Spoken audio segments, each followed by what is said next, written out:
रहीमन धागा प्रेम का, मत तोड़ो छिटकाए, तोड़े से ना फिर जुड़े और जोड़े गांठ पड़ जाए।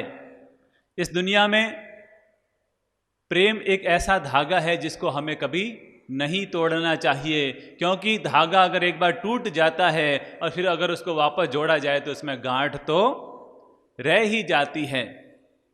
इसलिए आज हम समझते हैं कि इस दुनिया में ऐसी कौन सी ताकत है जिससे हम पूरी दुनिया को अपने वश में कर सकते हैं, जिससे हम केवल गैरों को ही नहीं, अपनों को ही नहीं, परायों को भी हम अपना मित्र बना सकते हैं, और वो है प्रेम का मंत्र। इसीलिए तो कहा है कि न तो तलवार से बात बनती है, न तकरार से बात बनती है, औरों के दिलों में जगह तो हमारे प्रेम भरे व्यवहार से बनती है। दूसरों के दिलों में जगह हमारे प्रेम भरे व्यवहार से बनती है। मानता हूं कि छल में बहुत बल है, पर मानकर चलिएगा प्रेम में तो बहुत बड़ा हल है। तो छल से भी बड़ी ताकत होती है प्रेम की ताकत। तो हमें अपने जीवन में प्रेम की ताकत को बढ़ाना चाहिए, प्रेम को विस्तार देना चाहिए। कहते हैं कि एक घर पर 3 देवदूत पहुंचे और जैसे ही उन्होंने दरवाजा खटखटाया कि अंदर से महिला आई, और जैसे उसने दरवाजा खोला तो देखकर चौंक गई। घर के बाहर 3 देवदूत, सुंदर, युवा, दिल को छूने वाले, मन को मोहित करने वाले। पूछा कि आप कौन हैं? तो देवदूतों ने कहा, एक मैं प्रेम हूं, मेरे साथ जो दूसरा है वो धन है, और मेरे साथ जो तीसरा है वो यश है। हम तीनों आपके घर में रहने के लिए आए हैं, लेकिन हमारी एक शर्त है कि तुम तीनों में से किसी एक को बुला लो और बाकी 2 वापस चले जाएंगे। लेकिन निर्णय तुम्हें करना है कि तुम किसे बुलाना चाहती हो अपने घर में। महिला ने जैसे ये सुना तो महिला ने कहा, ठहरो ठहरो ठहरो, पहले मैं घर में पूछ करके आती हूँ, सलाह लेकर के आती हूँ, फिर मैं बताती हूँ कि घर में कौन आएगा। तो सबसे पहले वो अपने पति के पास पहुंची और पति से कहा कि घर के बाहर 3 देवदूत आए हैं, प्रेम, धन, यश, बताओ हमें घर में किसे बुलाना है? तो पति ने छूटते कहा, अरे धन को बुला, बाकी 2 को भगा। धन को बुला, बाकी सबको भगा। अरे धन होगा तो सब कुछ होगा, धन नहीं है तो कुछ नहीं है। और जैसे ही महिला रवाना होने लगी कि उसका बड़ा बेटा मिल गया। बड़े बेटे को भी पता चला कि ऐसा ऐसा है। तो बड़े बेटे ने कहा, माँ माँ माँ, अगर मेरा कहना मानो तो घर में यश को बुलाओ, घर में यश को बुलाओ। धन तो बहुत है, धन तो बहुत है, लेकिन पापा जी इतने कंजूस है कि पूरे गांव में हमारी कोई इज्जत नहीं है, कोई यश नहीं है। तो तुम 2 को भगाओ और यश को बुला लो, ताकि हमारे पूरे गांव में, शहर में नाम, इज्जत, यश हो जाए। और जैसे ही महिला रवाना होने लगी कि उसकी छोटी बहू रानी फिर उसे मिल गई और उसने भी कहा, माँ माँ, मैंने आपकी भी बात सुन ली है, पापा जी की और सबकी बात सुन ली है, पर मेरा कहना मानो तो प्रेम को बुलाओ, बाकी सबको भगा दो। पता नहीं महिला को क्या सूझा। महिला दरवाजे पर पहुंची और कहा, आप में से जो प्रेम है वो मेरे घर पर आ जाओ, बाकी सब चले जाओ। जैसे ही महिला ने ये कहा, जैसे ही महिला ने ये कहा कि प्रेम अंदर आ गया घर के अंदर, और जैसे ही प्रेम अंदर आया कि उसके पीछे पीछे धन भी अंदर आ गया। धन आया तो धन के पीछे पीछे यश भी अंदर आ गया। महिला ने तीनों को घर में आते देखा तो चौंकी कि आप तो तीनों ही आ रहे हैं, आपने तो कहा था कि कोई एक आएगा और बाकी 2 वापस चले जाएंगे। तब देवदूत ने कहा, पता नहीं तुझे किसने सलाह दी, पता नहीं तुझे किसने सलाह दी। वो बड़ा समझदार था कि उसने प्रेम को आमंत्रण दे दिया, क्योंकि जहां पर प्रेम आता है वहां पर धन और यश तो अपने आप ही चला आता है। जहां प्रेम आता है वहां पर धन और यश पीछे पीछे अपने आप चले आते हैं। अगर तूने धन या यश में किसी को बुलाया होता तो बाकी 2 चले जाते, पर तू बड़ी समझदार निकली कि तूने प्रेम को बुला लिया। तो हाँ मेरे प्यारे भाइयों और बहनों, जहां जहां प्रेम होता है वहां वहां धन और यश तो अपने आप आ जाता है। अगर घर में प्रेम है तो मानकर चलिए वहां पर गई हुई लक्ष्मी भी वापस आ जाएगी, और घर में प्रेम नहीं होगा तो आई हुई लक्ष्मी भी वापस चली जाएगी।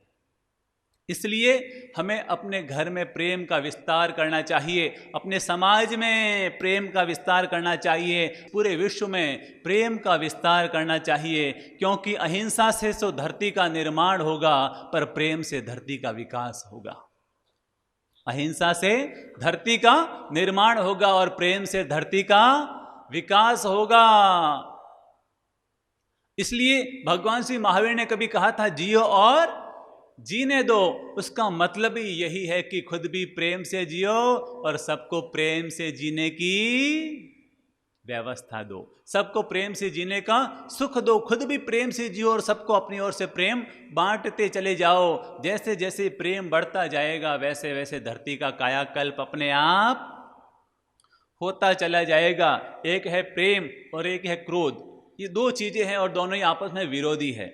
जहाँ प्रेम रहता है वहाँ पर क्रोध नहीं रहता, और जहाँ क्रोध आता है वहाँ से प्रेम चला जाता है। आपने कभी किसी को लड़ते हुए देखा है? दो लोगों को आपस में लड़ते हुए देखा है? आपस में गुस्सा करते हुए देखा है? आप गौर से देखिएगा तो आपको पता चलेगा, दो लोग पास में खड़े हैं और जोर जोर से चिल्ला रहे हैं, जोर जोर से चिल्ला रहे हैं। कितनी मूर्खता है! अरे पास पास में खड़े हो फिर भी चिल्ला रहे हो। चिल्लाने की क्या बात है? आराम से कहो, बात तो पहुंच जाएगी, लेकिन फिर भी चिल्ला चिल्ला कर कहना पड़ता है। क्यों क्यों क्यों? क्योंकि जब दो आदमी क्रोध में होते हैं तो वो शरीर से तो पास में होते हैं पर मन से बहुत दूर हो जाते हैं। इसलिए उनको चिल्ला चिल्ला कर बोलना पड़ता है ताकि जैसे तैसे बात अंदर घुस जाए। और जब दो आदमी प्रेम में होते हैं तो बोलने की भी जरूरत नहीं होती, इशारों ही इशारों में बात हो जाती है। तो इसलिए क्रोध और प्रेम में ये फर्क होता है। इसलिए हमें अपने जीवन से क्रोध को हटाना चाहिए और प्रेम को बढ़ाना चाहिए। जैसे जैसे प्रेम बढ़ेगा वैसे वैसे क्रोध अपने आप ही चला जाएगा। आजकल घरों की क्या हालत बन चुकी है, भाई भाई साथ में तो रहते हैं पर आपस में प्रेम नहीं है। सोचिए, घर में दो भाई साथ साथ रहते हैं और आपस में प्रेम नहीं है, तो सोचिए वो घर है या वो घर नरक है? क्या है? वो घर नरक से भी बढ़कर हो जाता है। और जहाँ भाई भाई प्रेम से रहते हैं, घर के सभी लोग हिल मिल जुल कर रहते हैं, उन्हें किसी स्वर्ग में जाने की जरूरत नहीं होती, क्योंकि उनका घर ही अपने आप में स्वर्ग हो जाता है। आप कभी कब्रिस्तान में गए हैं? आपने कब्रिस्तान में देखा होगा, कब्रिस्तान में भी लोग रहते हैं, कब्रिस्तान में भी लोग रहते हैं। इस कब्र में लोग हैं, इस कब्र में हैं, इस कब्र में हैं, हर कब्र में लोग दफनाए हुए हैं। लेकिन क्या वो आपस में बोलते हैं? वो आपस में बातचीत करते हैं? एक दूसरे को देखकर मुस्कुराते हैं? एक दूसरे के काम आते हैं? नहीं आते हैं। तो सोचिए, अगर कब्रिस्तान में ये हालत है और घर में भी यही हालत है, तो घर के कमरों में और कब्रिस्तान की कब्रों में फिर फर्क ही क्या रह जाएगा? अगर घर में भी हमने यही हालत बना दी है, हम एक दूसरे से बोलते नहीं, मिलते नहीं, जुलते नहीं, मुस्कुराते नहीं, एक दूसरे के काम आते नहीं, तो घर के कमरों में और कब्रिस्तान की कब्रों में कोई फर्क ही नहीं रह जाएगा। इसलिए प्लीज अपने घर की टूटन को दूर निकालिए और अपने जीवन में प्रेम को बढ़ाने की कोशिश कीजिए। प्रेम में बहुत बड़ी ताकत है। जैसे आपको कोई लगे कि ये व्यक्ति बीमार है तो आप कुछ मत कीजिए, वो जिससे सबसे ज़्यादा प्यार करता है उस व्यक्ति को उसके पास बिठा दीजिए, उसकी आधी बीमारी तो अपने आप ही भग जाएगी। प्रेम में इतनी ताकत है, प्रेम एक बहुत बड़ी दवा है। एक बार क्या हुआ, एक युवक गुरुजी के पास आया और योग ने गुरुजी से कहा, गुरुजी मैं क्या बताऊं, मेरे दादाजी को लकवा हो गया, उनका इलाज भी चल रहा है लेकिन कोई फर्क नहीं पड़ रहा है। आप बहुत अच्छे अच्छे मंत्र देते हैं और जिससे बीमारियां दूर हो जाती है, तो मुझे भी कोई ऐसा मंत्र दीजिए कि मेरे दादा सही हो जाए। मैं अपने दादा से बहुत प्यार करता हूं, लेकिन जब उनको इस हालत में देखता हूं तो मेरा रूह दुखी हो जाता है। तब गुरुदेव ने उसे एक प्यारा सा मंत्र दिया और कहा कि जब भी सुबह उठो तो सुबह उठ करके दादा के पास जाओ, उन्हें प्रणाम करो, उनको गले लगाओ और कहो, दादा आई लव यू। क्या बोलो? दादा आई लव यू। तो युवक ने पूछा कि अरे वो तो न तो हाथ हिला पाते हैं न पांव हिला पाते हैं, बोलने से क्या होगा? गुरुजी ने कहा, ट्राई करके तो देखो, और कहते हैं युवक रोज इस मंत्र को अपनाना शुरू कर दिया। रोज वो सुबह उठता, दादा को प्रणाम करता, उनको गले लगाता और तो कहता दादा आई लव यू। 1 दिन 2 दिन 3 दिन 4 दिन 5 दिन, 1 महीना 2 महीना 3 महीना 4 महीना 5 महीना 6 महीने बीत गए और उस दिन वो लड़का दादा को प्रणाम किया और कहा दादा दादा आज मेरा बर्थडे है, आज मेरा बर्थडे है दादा आई लव यू। और जैसे ही दादा ने ये सुना कि दादा भी धीरे धीरे बेटा आई लव यू, और दादा के भीतर में भी जान आ गई। इसे कहते हैं प्रेम का परिणाम, जो बूढ़े को भी जवान कर देता है, बीमार को भी स्वस्थ कर देता है। तो हमें अपने जीवन में प्रेम को बढ़ाने की कोशिश करनी चाहिए। प्रेम का मतलब क्या होता है? एक होता है प्रेम और एक होता है मोह। इन दोनों में फर्क है।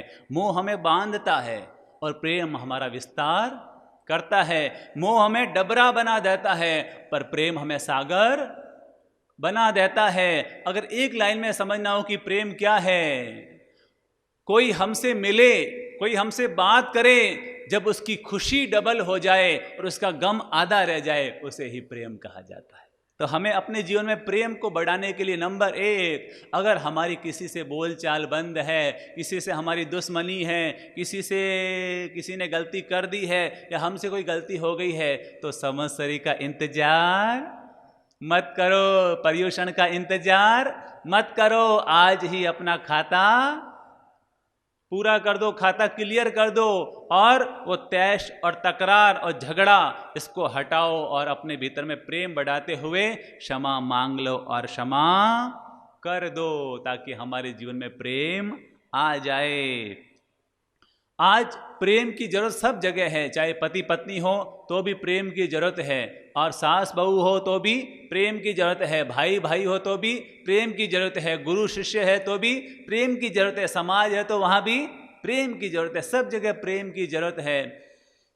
कितनी गजब की बात है, घर की बहू रानी काम वाली बाई से जितने प्यार से बोलती है, अगर उतने ही प्यार से ननद से बोलना शुरू कर दे तो, उतना ही प्यार से जेठानी से बोलना शुरू कर दे तो घर के सारे झगड़े ही खत्म हो जाए। हम जब बाहर जाते हैं तो बाहर के लोगों से बड़े प्रेम से बोलते हैं, बड़े मुस्कुराते हुए बोलते हैं, बड़े मिठास से बोलते हैं, और घर पर आते हैं तो वापस एकदम तैश तकरार में आ जाते हैं। यूं ऐसा नहीं किया, वैसा नहीं किया, ये नहीं किया, वो नहीं किया। अरे भाई, बाहर तो इतने प्रेम से बोल रहे थे, बाहर तो इतनी नरमी दिखा रहे थे, और घर आते ही गर्म हो गए। घर में गर्मी क्यों? तो प्लीज अपने भीतर में प्रेम बढ़ाइए। आजकल क्या करते हैं कि जब शादी होती है ना, तो वर और वधू की कुंडली मिलाई जाती है। क्या मिलाई जाती है?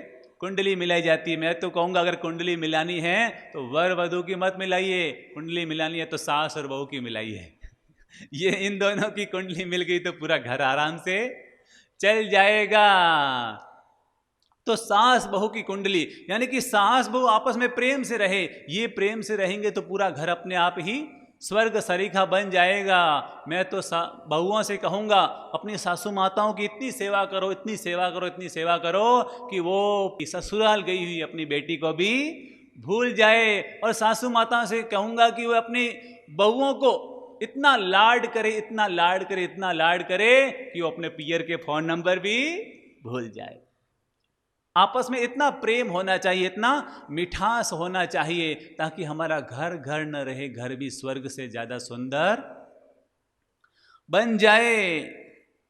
पति पत्नी में भी आपस में प्रेम होना चाहिए। आजकल तैश तकरार तलाक इतने बढ़ते जा रहे हैं, आपस में प्रेम और मिठास कम हो रहा है। एक पति पत्नी में झगड़ा हो गया, पति तो ऑफिस चला गया, पत्नी ने पीछे अपनी माँ को फोन लगाया कि माँ मैं ऐसे पति के साथ नहीं रह सकती, रोज रोज माथा फोड़ी, रोज रोज झगड़ा, रोज रोज तकरार, मैं ऐसे पति के साथ नहीं रह सकती, मैं तो बस घर आ रही हूं, पति को छोड़ रही हूं। और उधर माँ और पापा दोनों फोन पर बात सुन रहे थे। जैसे ही पापा ने ये सुना कि बेटी ऐसा कदम उठा रही है, तो फट से फोन लिया और कहा बेटी बेटी क्या कर रही है?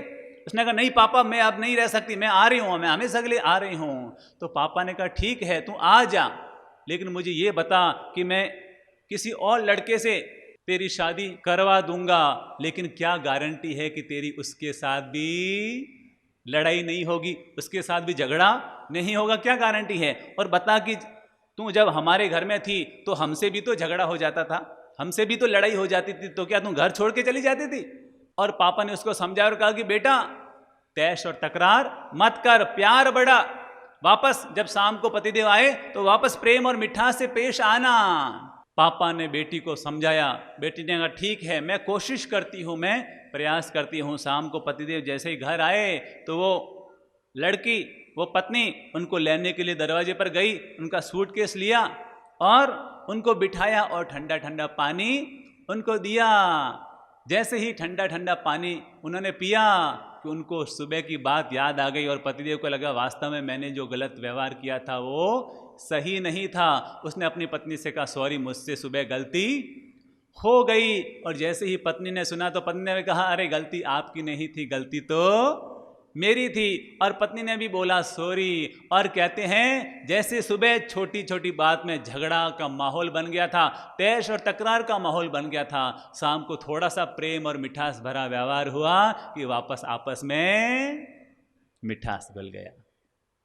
तो इस तरह घर में रहते हैं, चार लोग साथ साथ रहते हैं, जीते हैं तो बातचीत हो जाती है, बर्तन आपस में टकरा जाते हैं। लेकिन अगर हम वापस प्रेम भरा व्यवहार करेंगे, मिठास भरा व्यवहार करेंगे, तो जैसे ही बातों बातों में खटास घुल गई थी, जैसे ही वापस बातों ही बातों में मिठास घुल जाएगी। तो सभी से मैं निवेदन करूंगा कि अपने रिश्तों को प्रेम भरा बनाएं, मिठास भरा बनाएं और अपने प्रेम का विस्तार करें। केवल अपने प्रेम को घर तक ही सीमित ना रखें, गैरों के भी काम आए, औरों के भी काम आए। याद रखिएगा, परमात्मा से प्रेम करना ये भक्ति है, परमात्मा से प्रेम करना ये भक्ति है। और गैरों से प्रेम करना ये क्या है? ये सधर्मी भक्ति है। लेकिन अपने घर वालों से प्रेम करना यही वात्सल्य और मिठास है। अगर इस तरह हम अपने प्रेम का विस्तार करेंगे तो मानकर चलिए हम सबके दिलों में अपनी जगह बनाने में सफल हो जाएंगे।